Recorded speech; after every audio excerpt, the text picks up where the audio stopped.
ఈరోజు ఆగస్టు 1వ తారీఖు పెన్షన్ల దినోత్సవం సందర్భంగా ఆంధ్ర రాష్ట్ర ప్రభుత్వం మన ప్రీతమ ముఖ్యమంత్రి గారు నారా చంద్రబాబు నాయుడు గారు ఎంతో ఆర్థిక క్షోభం ఉన్నా ప్రజల యొక్క కష్టాలు చూసి ఈరోజు నూతనంగా పౌజ్ పెన్షన్లో 1,00,000 చిల్లర పౌజ్ పెన్షన్లో ఈరోజు అనౌన్స్ చేయడం జరిగింది.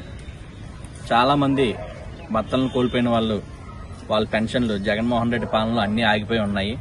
వాటన్నిటిని కూడా వారు బాధపడకూడదని చెప్పి ఈరోజు ప్రతి నియోజకవర్గంలోని స్పౌస్ పెన్షన్లు అన్నీ కూడా కేటాయించి చంద్రబాబు నాయుడు గారు చాలా ఈరోజు అందరూ కూడా ఎక్కడికి వెళ్ళినా చంద్రబాబు నాయుడు గారు బాగుండాలని చెప్పి ప్రతి మహిళ ఈరోజు కోరుకుంటుంది. మా కాకినాడ రూరల్ నియోజకవర్గంలో 535 పెన్షన్లు ఈరోజు కొత్త పెన్షన్లు ఇవ్వడం జరిగింది. మొత్తం కాకినాడ రూరల్ నియోజకవర్గంలో మన గవర్నమెంట్ వచ్చాక ఇంచుమించు ప్రతి నెల 1వ తారీఖుని పెన్షన్ల రూపంగా 15 కోట్ల రూపాయలు ఆంధ్ర రాష్ట్ర ప్రభుత్వం ఇవ్వడం జరుగుతుందని చెప్పి ప్రతి ఒక్కరికి తెలియజేస్తున్నాం.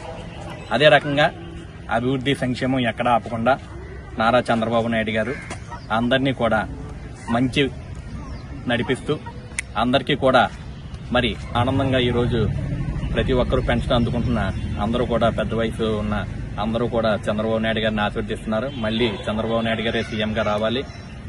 మాకు ఇచ్చిన సూపర్ 6 పథకాలే కాకుండా ఈ రోజు పెన్షన్దారులు కూడా అందరూ కూడా చాలా ఆనందంగా ఉన్నారు. ప్రతి ఒక్కరూని ఈ రోజు అందరూ ఆనందంగా తీసుకున్నారు. మేము ప్రత్యేకంగా ఈ 47వ వార్డులో మరి గ్రీవెన్స్ లోని మన కొల్లాబత్తుల అప్పారావు నర్సన్ నగర్ లో ఈ గ్రీవెన్స్ లో పార్క్ కూడా అద్భుతంగా తీర్చిదిద్దారు.